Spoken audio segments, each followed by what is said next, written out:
김병주 간사님 질의해 주시기 바랍니다. 후보자님, 네. 본 의원이 보니까 후보자님이 위증을 하는 것들이 많아요. 그 중에 몇 가지만 제가 얘기를 할 테니까, 예를 들면은 합참 이전 하는데 그 전에도 공감대가 됐다. 합참 이전 그 전에 공감대 된 적이 없어요. 후보자님은 합참 이전에 대해서 이전에, 그러니까 대통령실 졸속 이전에 어떤 논의나 토의된 적도 없다 했잖아요. 맞습니다. 예, 그건 사실이에요. 어떤 토의나 논의도 없는데 어떻게 공감대가 됩니까? 본 의원은 이것은 명백한 위증으로 보이고요. 본 의원도 동시대에 살았기 때문에요.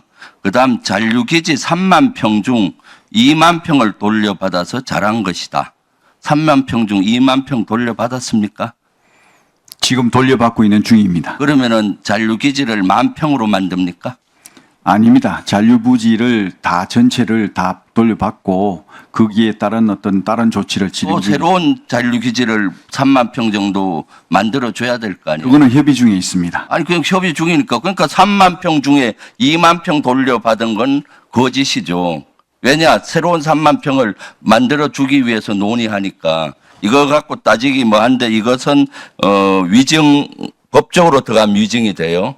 그다음 대통령 공약 때문에 이전했다. 약속을 지키기 위해서. 대통령 공약은 광화문 시대를 여는 거 아닙니까?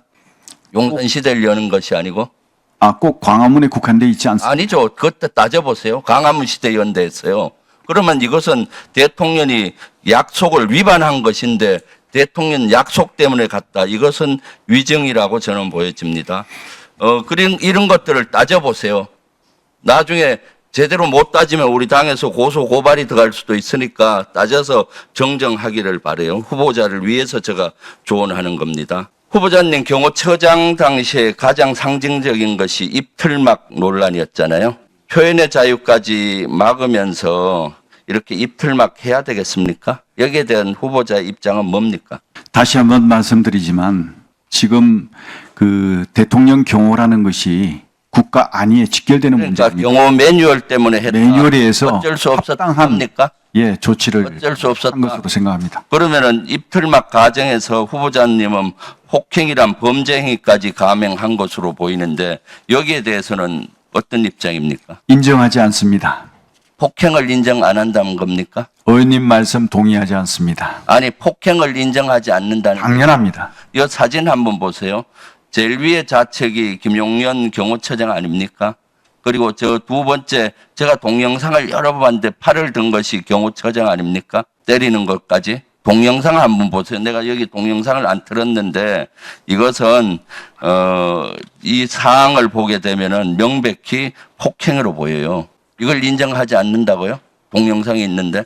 인정하지 않습니다. 폭행할 의도가 있었으면 저렇게 먼 거리에서 했겠습니까? 3m 이상 떨어져 있는데. 그럼 그거는 이해할 수 장면은 뭐 하고 있는 장면입니까? 당시 사건을 빨리 처리하라고 빨리 이렇게 지금 왜냐하면 저런 사건이 소란해지고 오래 가게 되면 또 다른 어떤 그 사건이 또 여기가 생기기 때문에 그다음 용산 이전 약속 때문에 했다는데 약속 때문에 하더라도 시행간에는 법과 절차를 지켜야 되겠죠. 맞습니다. 그런데 법과 절차를 어긴 것이 너무나 많아요.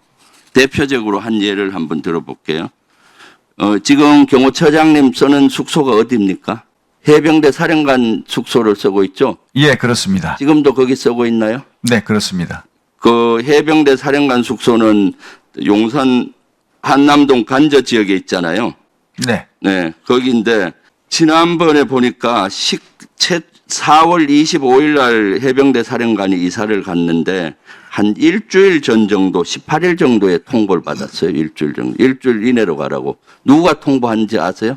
해병대 사령관한테 일주일 내로 집 비우라고? 확인하지 못했습니다. 해병대 전 사령관, 예비역 사령관, 아무 직책도 없는 사령관이 캠프에 있던 사령관, 여기서 이름을 하기는 뭐해서 내 그러는데 이 사람이 먼저 전화를 했어요. 나가라고 일주일 내. 이것이 법과 절차에 맞는 거예요? 저는 그 사실을 확인하지 못하고 있습니다. 알지 못하고 있습니다. 아니, 본인이 들어간 거잖아요. 그리고 일주일 이내에 집을 비우라. 이것은 법과 질서에 맞는 겁니까? 의원님 저보다 의원님이 더 잘 아시지 아니 않습니까? 일주일에 그렇게 함께 한남동에서 그리고 나서 그 후보자는 이때가 언젠가 하면 25일 날 나갔는데 30일 날 해병대 사령관은 그 당시 집안에 대사가 있었어요. 자녀 결혼식이 있고. 그래서 이 사령관과 가족이 겪은 고충이 얼마나 큰지 압니까? 마치 해병대 사령관 공간을 일주일 만에 비우라고 하고 마치 쫓아내듯이 이렇게. 그래서 권력을 가졌을 때 그 사람의 태도가 어떤 것인가가 대단히 중요한데 그렇습니다. 그 다음 한번 보시죠. 대통령실 이전 하면서 국방부 건물을 뺏어서 들어가니까 국방부 일부 요원은 합참으로 들어가고 합참 일부 요원은 시설본부로 들어가고 또 일부는 방사청으로 기상청으로 밀려 집 뺏겨서 이렇게 5번이나 이렇게 되고 있어요. 그리고 국방사청은 있는 건물들은 다 폐건물을 이 모델링해서 들어갔다가 업무 효율이 떨어지니까 다시 복귀했어요. 건물을 뺏어서 들어갔을 때 국방부 장병들, 간부들, 근무자들이 얼마나 분노하고 얼마나 허탈했는지 아십니까?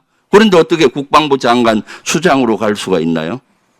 그래서 후보자의 군 생활 동안 저는 뭐 잘 하셨다고 보는데 그 이후에 보면은 이러한 형태들은 후보자로서 장관으로서 아주 부적절한 행위가 너무 많아요. 위원장님 답변해도 되겠습니까? 네, 답변하십시오. 우선 그 해병대 사령관 관사를 뺏었다 이렇게 하시는 말씀은 저는 전혀 동의하지 않습니다. 왜냐하면 그 지역에 우리 존경하는 김병주 의원님이 함께 사셨습니다. 그 해병대 사령관 관사는 주관사가 아니고 예비관사입니다. 주관사는 해병대 사령부에 있습니다. 그게 정식적인 관사입니다. 한남동에 있는 예비관사는 서울에 혹시 외박 오거나 또는 뭐 필요할 때 쓰는 것이 여유 있는 예비관사입니다. 지금 대통령실을 이전하면서 관저가 이전하고 이러다 보니까 긴급하게 이런 그 소요가 발생해가지고 예비관사 사용이 그 크게 용도가 없는 예비관사를 활용한 것 뿐입니다. 그걸 가지고 무슨 뺏었다 이렇게 하는 것은 그건 제가 볼 때는 의원님답지 않다고 생각합니다. 다 아시면서 그렇게 말씀하시는 거 아닙니까? 가족이 살고 있었어요. 가족이 거기 살면 안 되죠. 왜 안 됩니까? 무슨 관심을 그렇게 하세요? 예비관사입니다. 어느 공직자가 관사를 2개씩이나 가지고 있습니까? 이 대한민국에. 그래서 김병주 관사님 시간 좀 제가 네. 조율하고 있습니다. 후보자님. 네. 당시 해병대 사령관 가족이 거주했던 데가 그러면 한남동이 아니고 지금 저 본관사가 있는 현장이라는 말씀이시죠? 해병대 사령부가 있는 그 해병대 사령부 안에 관사가 있습니다. 네네. 네. 답변하실 게 더 있으신가요? 네, 그 부분에 대해서 명확히 좀 해야 될 것 같습니다. 이상입니다. 네네. 박범계 의원님 질의해 주시기 바랍니다. 제가 지금부터 질문할 것이 어마어마한 내용이 네. 가장 나쁜 행위가 윤석열 대통령 정부에서 뭐냐라고 물을 때 여러 가지가 있겠습니다만은 대통령실 이전, 졸속, 기만, 배임적 행위가 중첩된 이전이었다는 것이 본 의원의 생각입니다.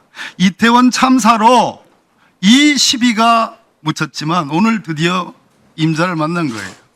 자, 대통령실 이전, 국방부로 이전하면 국방부는 다른 데로 옮겨야 되죠. 예, 그렇습니다. 청와대나 국방부나 뭐 합참 건물이나 다 국유재산이죠. 네? 네, 그렇습니다. 국유재산 중에 행정 목적에 쓰여진다는 재산으로 행정재산이라고 합니다.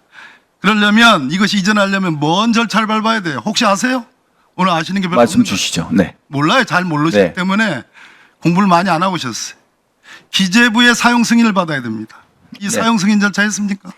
한 걸로 알고 있습니다. 언제 했습니까? 7월 달에 했죠. 7월. 네. 대통령의 발표 이후 한참 뒤에 네. 이것이 국유재산법 위반이에요. 기재부에 국유재산 정책심의위원회를 열어서 이것이 도대체 필요한 이전인지 그 이전으로 인해서 국방부 합참이 연쇄적으로 이전해야 되는 것이 국가안보에 문제를 끼치지 않는지 편의상의 여러 가지 문제점이 있지 않은지를 다 고도로 심리한 뒤에 예산계획은 제대로 되어 있는지 당선자가 얘기한 496억 원이 적절한 계상에 의해서 만들어진 건지 이러한 심의 없이 졸속으로 이전 확정하고 무슨 탱크를 앞서서 뭐 진압하듯이 가서 비오라고, 국방부한테 비오라고, 합참한테 비오라고 연쇄적인 있었던 겁니다. 그게 국유재산법 위반이에요. 징역 2년 이하 처벌됩니다. 자, 이 PPT 보세요. 윤석열 대통령이 당초 대통령 이전에 496여이면 된다 해서 문재인 정부에서 문재인 대통령이 국무회의 열어가지고 두 차례 걸쳐가지고 의결했습니다. 웬걸 경호처 86억 원 우리 후보자 관련된 거예요. 경찰 경호부대 뭐 의견 저 말씀 끝나시면 제가 답변드리겠습니다. 그래요? 네. 자, 국가재정법상 예타가 예외되는 것은 국가 안보와 관계되거나 보안이 필요한 국방 관련 사업이 있을 수 있습니다. 이거는 우리 여러 의원님들이 박선원 의원님이나 여기 부승찬 의원님이나 황 의원님이나 허영 의원님이나 말씀하신 것처럼 국가 안보와 관련된 보안이 필요한 사업이 아니라 오히려 국가재정법 위반이라고 생각합니다. 종합해서 답변해 주시기 바랍니다. 네, 존경하는 우리 박범기 의원님 뭐 말씀 존중합니다. 그러나 동의하지는 않습니다.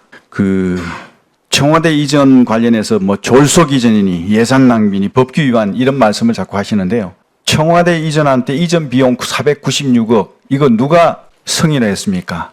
문재인 정부가 승인해 준 겁니다. 그러면 승인을 안 해줬어야죠. 그럼 이사 안 했을 거 아닙니까? 승인 다 해주셔놓고 이렇게 말씀하시는 게 저는 이해가 가지 않습니다. 또 미국의 도감청 말씀하시는데요. 미국의 도감청 문제는 이미 대통령실에서 이것은 근거 없는 의혹 제기라고 명확히 입장을 밝혔습니다. 사실이 아닌 겁니다. 이걸 자꾸 말씀하시는 것은 또 맞지 않다. 저는 그렇게 생각합니다. 네. 496억 내로 문재인 정부 내각에서 국무에서 의결된 대로만 썼으면 문제가 안 되지만 그보다 훨씬 현재 그 당시 박 의원님. 국무회의를 속였고 국무위원들을 속였고 박 의원님, 그 질문조차도 이해를 못하고 있어요. 박 의원님 고생하셨습니다.